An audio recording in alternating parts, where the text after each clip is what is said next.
महिमा, अपने फैसले पर एक बार फिर अच्छी तरह से विचार कर लो। कल को कहीं तुम्हें पछताना ना पड़ जाए।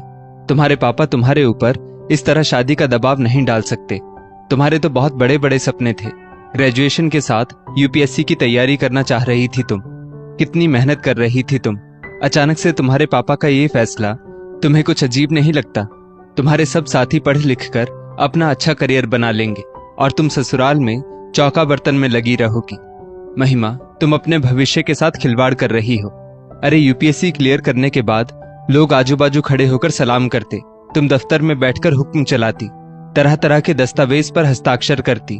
तुम सक्सेसफुल वुमन कहलाती, लेकिन तुमने भावनाओं में बहकर गलत फैसले का चुनाव कर लिया। मुझे तुम्हारे फैसले पर बहुत दुख है। अंजलि ने अपनी बेस्ट फ्रेंड महिमा से कहा। अंजलि, मुझे अपने फैसले पर कोई अफसोस नहीं है। तुम तो जानती हो मेरे पापा की तबीयत कितनी खराब है। दोनों किडनी फेल हो गई हैं उनकी। बहुत मुश्किल से किडनी अरेंज हुई है। 2 सालों से पापा ऑफिस तक नहीं गए। वीआरएस ले लिया है। मैंने पापा की आंखों में हम 2 बेटियों के लिए चिंता साफ देखी है। उनको अपनी सेहत से ज्यादा हमारी चिंता है, हमारे भविष्य की चिंता है। पहाड़ से जीवन की मुश्किल भरी समस्याओं का मुकाबला मम्मी अकेले कैसे करेंगी, इस बात की चिंता है उन्हें। मेरे पापा को हमेशा चिंता सताती है कि उनके बाद उनकी बेटियों का क्या होगा। वो हमें सुरक्षित देखना चाहते हैं, इसलिए वो मेरे लिए किसी अच्छे रिश्ते की तलाश करने लगे ताकि वो अपने हाथों से मुझे डोली में बिठा सके, मेरा कन्यादान कर सके। संजोग से घर बैठे बैठे अच्छे खानदान से मेरे लिए रिश्ता आया था। घर परिवार व लड़के को देखकर मेरे पापा संतुष्ट थे। उनके चेहरे पर मैंने कितने समय के बाद खुशी के भाव देखे हैं। वो हालातों को देखते हुए समय रहते अपनी जिम्मेदारी से मुक्त होना चाहते थे। मेरे पापा ने आज तक मेरी हर ख्वाहिश पूरी की है। मुझे बहुत प्यार दिया, सुविधा दी। तो क्या मैं ऐसे वक्त में अपना करियर देखती या पापा की खुशी? हालात के हिसाब से मुझे यही फैसला सही लगा। मुझे इसका विरोध करना सही नहीं लगा, महिमा ने कहा। महिमा के अपने करियर पर फोकस ना देकर पापा की आज्ञा अनुसार शादी करने के फैसले से उसकी बेस्ट फ्रेंड अंजलि उससे काफी नाराज थी। महिमा की शादी के वक्त भी उसके पापा की तबीयत सही नहीं थी। किडनी ट्रांसप्लांट के बाद भी उन्हें कई प्रकार के संक्रमण के लक्षण शरीर में दिखाई देते थे। डॉक्टर ने कई दवाइयां दी और परहेज करने की सलाह भी दी। शादी के दौरान भी रस्मों से ज्यादा तो महिमा को इस बात की फिक्र रहती कि पापा ने अच्छे से पानी पिया या नहीं। हल्का कम नमक वाला खाना वो खुद अपनी निगरानी में बनवाती। पापा को थकान तो महसूस नहीं हो रही, साथ ही वो पापा को आराम करने का सख्त निर्देश देती। महिमा और विवेक की शादी निर्विघ्न संपन्न हो गई। महिमा के ससुराल में पति, सास ससुर, एक ननद और एक देवर था। सबने महिमा को दिल से अपनाया। महिमा ने भी बड़ों को आदर और छोटों को प्यार दिया। शनिवार रविवार पूरे परिवार के साथ पिकनिक पर जाती। माँ सा स्नेह देने वाली सासू माँ, पिता सा प्यार देने वाले ससुर जी और पति के रूप में एक अच्छा दोस्त मिल गया था। देवर और ननद तो भाई बहन की छवि थे। कुल मिलाकर महिमा नौकरी पेशा ना होते हुए भी अपने जीवन से पूरी तरह से संतुष्ट थी। सासू माँ ने भी उसे कभी मायके जाने से नहीं रोका। महिमा अपने मायके जाकर मम्मी पापा और बहन से मिलाती, उनकी तबीयत की खैर खबर ले लेती। कई अजनबी लोग तो सास बहू की जोड़ी को माँ बेटी समझ लेते। उधर महिमा के पिता की सेहत में सुधार होने लगा। इधर महिमा की ननद और देवर के लिए शादी के प्रस्ताव आने लगे। महिमा ने अपनी हर जिम्मेदारी बखूबी निभाई। कभी ननद की सगाई तो कभी देवर की, कभी देवर का तिलक तो कभी ननद की शादी की शॉपिंग। महिमा ने चक्कर घिन्नी की तरह घूम घूम कर सारे कार्यक्रम संपन्न करवाए। शादी के बाद देवर नौकरी के चलते अपनी पत्नी के साथ दूसरे शहर में रहने लगा। फिर आया महिमा के जीवन में दुनिया का सबसे खूबसूरत रिश्ता, माँ और बच्चे का। महिमा माँ बनने वाली थी। सब बहुत खुश थे। सासू माँ तो उसकी बलाएं लेती नहीं थकती थी। महिमा उठते बैठते उस पल का इंतजार करती जब उसका बच्चा दुनिया में आएगा। ऐसे समय में उसके ससुराल वालों ने उसका बहुत ध्यान रखा। रात को 12 बजे भी अगर महिमा का मीठा खाने का मन होता तो उसकी सास झटपट उठकर किचन को देसी घी से महका देती। उसका पति फरमाइश करते ही चाट पकौड़ी की प्लेट सजा देता। सारी दुनिया के सुख एक तरफ, माँ बनने की खुशी एक तरफ। वो समय भी आ गया जब उसके आंगन में बच्चे की किलकारी गूंजी। डॉक्टर ने बेहोशी की हालत में बच्चे की एक झलक महिमा को दिखाई। डॉक्टर ने कहा, बताओ कौन है? महिमा ने कहा, अपने पापा की परी।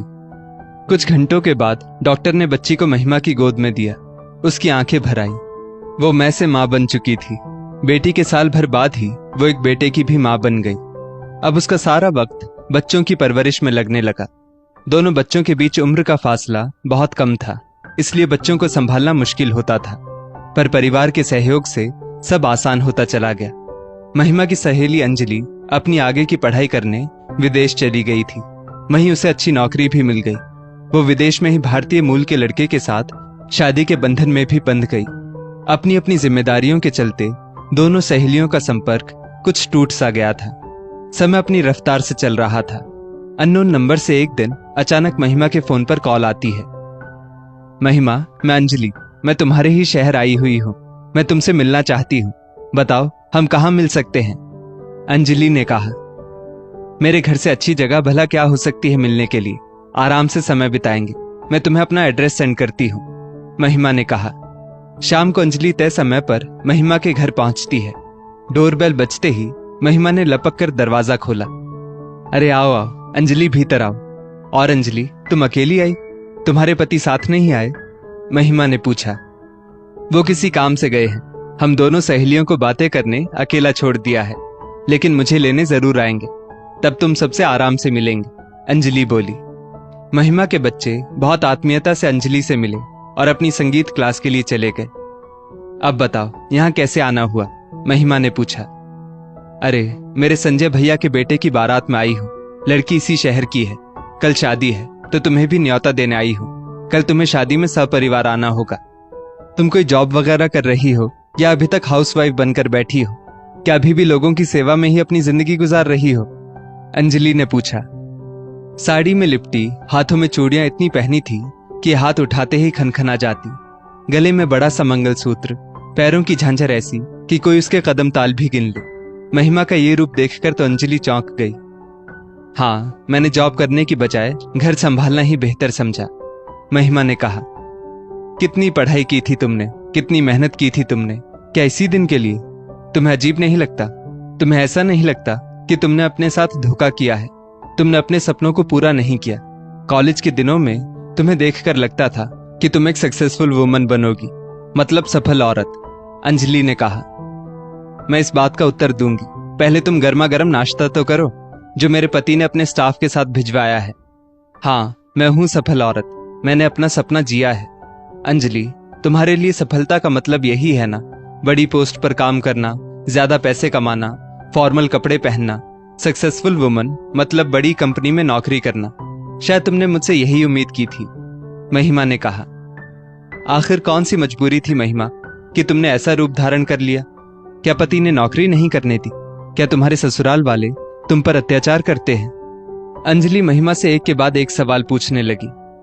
अरे यार, ऐसा कुछ भी नहीं है। घर पर रहकर घर परिवार संभालना मेरा अपना फैसला है। पति का व्यवसाय अच्छा चल रहा है। बच्चों की पढ़ाई अच्छे से चल रही है।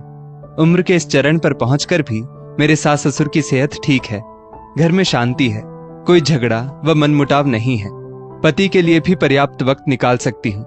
मेरी भी सेहत सही है। समय मिलते ही समाज सेवा का काम कर लेती हूँ। परिवार में मान है, इज्जत है। अब और भला क्या चाहिए जिंदगी से? मैं अपनी जिंदगी को सफल जिंदगी मानती हूँ। मेरी सास हमेशा मेरे माता पिता से कहती है, आपका बहुत बहुत आभार जो आपने हमें इतनी अच्छी बेटी दी है।